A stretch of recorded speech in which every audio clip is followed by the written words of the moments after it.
Fala galera, então chegamos ao quarto episódio dessa segunda temporada de The Last of Us. Tivemos, sim, alterações em relação ao material base, mas a gente já sabe, cara, que isso é um modus operandi dentro da série em relação à adaptação, em relação a tudo que já conversamos também aqui no canal e em outros canais, produtores de conteúdo, outras matérias, tudo mais. Já é um saber partilhado, entendeu? Ou seja, as pessoas já sabem que essas alterações elas vão sim ocorrer. E o ponto principal é sempre se elas estão funcionando ou não dentro da série que está sendo apresentada, a série que a gente está assistindo. Para mim, tá? Essas alterações elas tiveram assim pontos positivos e alguns pontos negativos dentro de como funcionou a apresentação da trama desse quarto episódio aqui.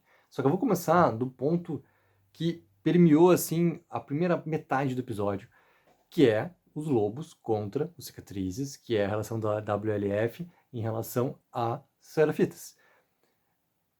E tanto o prólogo, tá, que já coloca ali uma posição, né, de virada ou de real passagem de lado, né, que tinha do Isaac em relação à Fedra para se tornar ali um membro do WLF, tanto depois quanto a cena do interrogatório também, elas mostram muito bem assim como que está a situação desse combate hoje, de como era a formatação em relação ao grupo antes, de como eles eram chamados, o que, que realmente acontecia com esse grupo e do que ele realmente se tornou hoje e do que está realmente acontecendo em toda essa batalha, esse combate dentro de Seattle.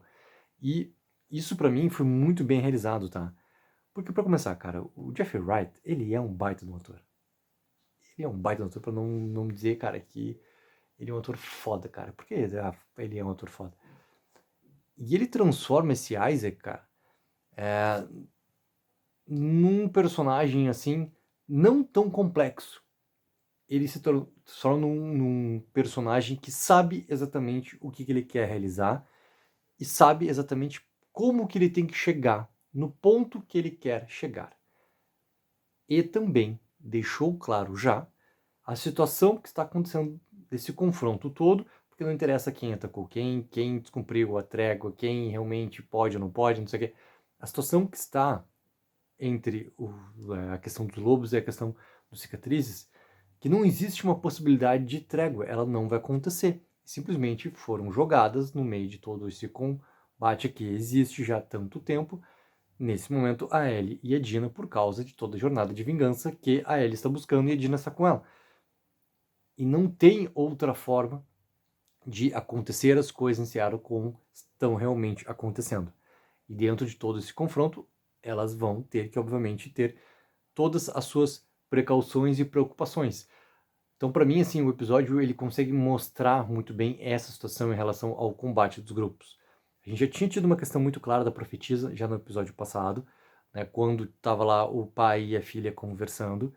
E isso ele escala um pouco mais em relação a como o interrogatório vai se transformando, como que ele vai realmente se desenvolvendo para se tornar um culto realmente. E eu gosto de como aquele diálogo ali ele acontece, como que a questão da mão também assim é um símbolo muito claro, né, da diferença que tem da mão direita para a mão esquerda ali que o cicatriz oferece, né, naquele momento do interrogatório. Quando ele já coloca, né, a mão esquerda, quando a mão direita já está queimada, para não entregar a informação e o Isaac pega e simplesmente, né, executa ele, está muito claro que não vai haver nenhum tipo de possibilidade real de acontecer a entrega de informação, ou seja, solidifica muito esses dois grupos ali. Cara, e são duas cenas. E o que a gente tem depois dessas sequências todas de Ctrl-C, Ctrl-V, cara, para mim elas funcionam muito para a maneira como a série está sendo contada e também dão um peso mais forte emocional também para Ellie e para Dina, para essas duas personagens dentro da série e da sua relação. Tudo que tem na loja de discos, cara, tocando lá o Take On Me, maravilhoso, cara, maravilhoso. Tem uma doçura, cara, muito grande que a Isabela Mercê tá colocando no personagem dela, que o olhar tá conseguindo colocar muito peso. E isso tem ali no momento que ela tá, né, observando a Ellie tocar o Take On Me, e depois também em toda a sequência dentro do teatro. Toda a sequência. Toda a sequência. Tanto que a Dina, ela é, obviamente, a pessoa que menos fala em toda aquela sequência lá, porque a Ellie precisa de toda e qualquer maneira tentar esconder a mentira até o momento que ela não tem outra alternativa, não sei realmente colocar o que está acontecendo ali, que ela é realmente imune e tudo mais. A relação de diferença, cara, dos esporos para ter a mordida, todo mundo já sabia exatamente, né, que seria essa a alternativa escolhida dentro da série. Eu vou falar em relação à prévia do próximo episódio, tá? Mas não tinha outra maneira de como contar realmente essa situação para que ela realmente fosse construída para acontecer. Era essa maneira realmente que tinha que ser construída e a maneira que foi construída.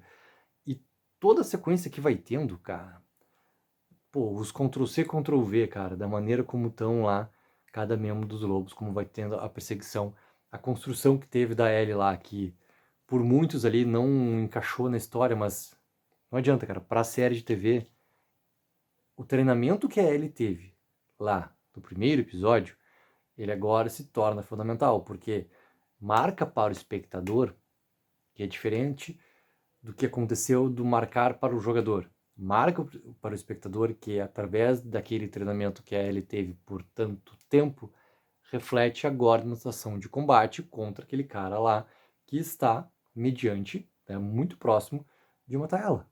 E isso se torna também uma coisa mais crível para o espectador que não tem esse conhecimento base do jogo.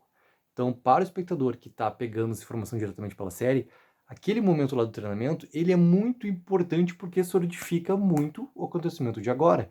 E não demorou tanto tempo. Eu sei que a gente só tem 7 episódios, tá? Mas a gente está vendo no 4º episódio. Talvez o episódio realmente que está começando esse último arco aqui da temporada, né? E tá passando muito rápido as semanas, né? Obviamente.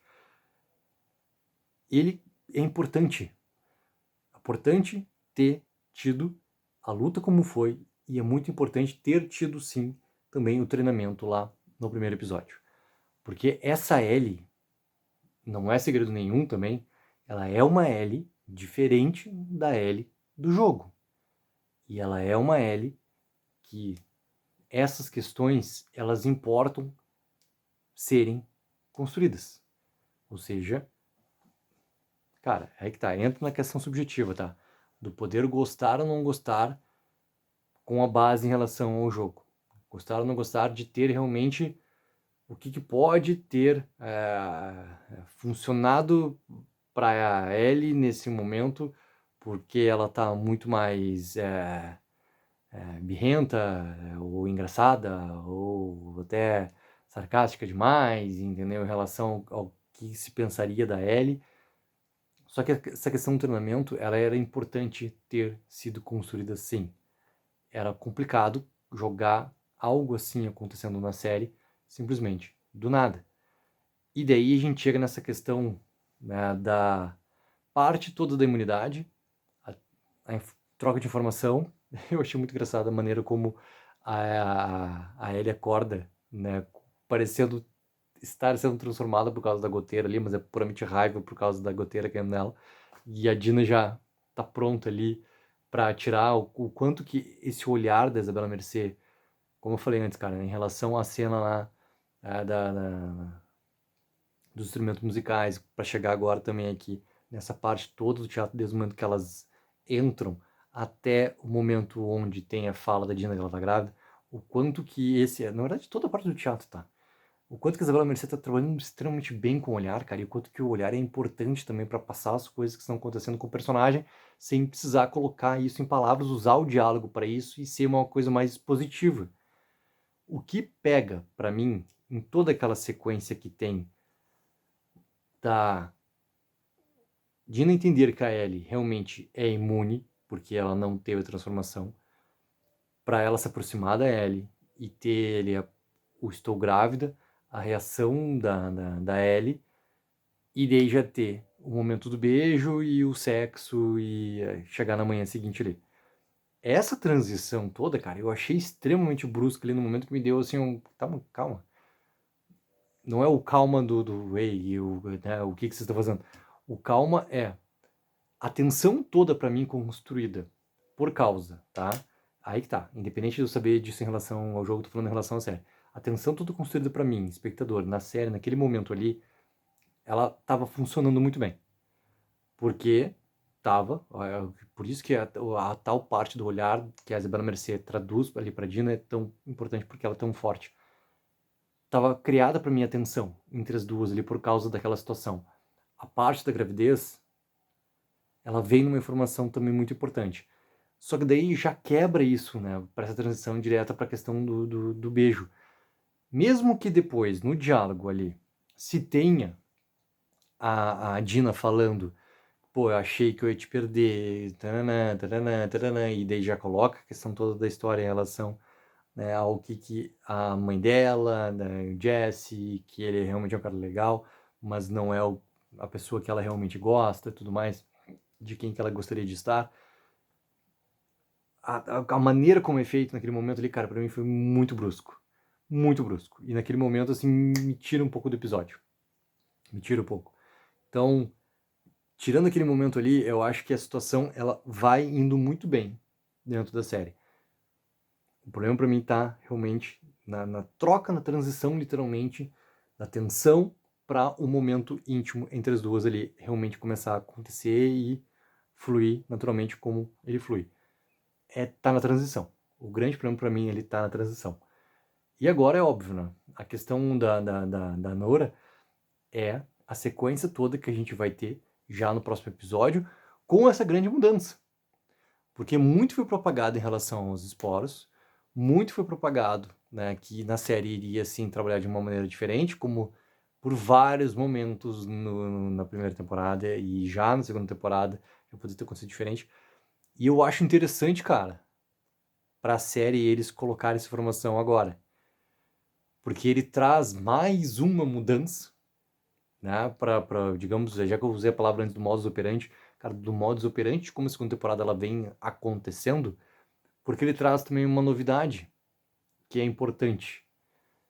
E não adianta, não é difícil, cara, tu colocar e parear a história base, jogo, história série, entendeu? O mais importante é ver como é que eles vão agora trabalhar essa informação nova que vai surgir no próximo episódio. A gente sabe que a história do segundo jogo, ela é repartida dentro da segunda, terceira temporada, né? Que ponto que vai ser repartido, porque a gente só tem mais 3 episódios, 5, 6 e 7, agora para que ponto que vai quebrar realmente essa temporada aqui. E também tem coisas ainda importantes que tem que vir, né, nesses próximos 3 episódios, que novamente bate essa questão. E agora com mais essa informação. Qual o ponto de corte vai ser da história, que tem que ser um ponto de corte muito bom e muito importante para a segunda temporada, e como que eles introduzem agora também a relação dos esporos, com essa nova diferença toda. Mas, galera, pô, é um baita episódio. É óbvio que ele acelera depois daquele pé no freio que teve do terceiro episódio ali, porque quando tu chega num clímax, em um segundo episódio de uma série, né, que tu vai ver mais 5 horas ainda pela frente, né? 3, 4, 5, 6, 7. 3, 4, 5, 6, 7, pra não falar besteira. Mais 5 horas pela frente, cara, tu precisa dar realmente uma diminuída ali. Eu entendo todo mundo, cara, que fala em relação ao ritmo, mas tem apenas poucos episódios pela frente, tem tanta coisa, não pode perder tempo. Ou chamar o episódio de filler, entendeu? Porque não adianta, cara. Isso eu nunca vou dizer que é errado, porque isso é da percepção de cada um. Isso vem do subjetivo de cada um. Só que vendo a narrativa por completo, de como ela está acontecendo dentro da série, e de como realmente é o usual de ser feito, uma diminuída de ritmo para depois tu acelerar novamente, e a gente está começando a acelerar novamente, a gente não acelerou ainda, é algo que é normal de acontecer dentro da série. E óbvio que entra, cara, na questão do subjetivo de cada um, de gostar ou não gostar, e, cara, colocar realmente o que tá pensando sobre essa segunda temporada aqui de The Last of Us. Galera, coloque abaixo nos comentários o que acharam, não esqueçam sempre daquela mega ajuda de curtir o vídeo, assinar o canal, tem vídeos saindo também aqui durante a semana, até a gente chegar na próxima semana e ver já o 5º episódio dessa segunda temporada de The Last of Us. Take 04, viva o sonho aqui.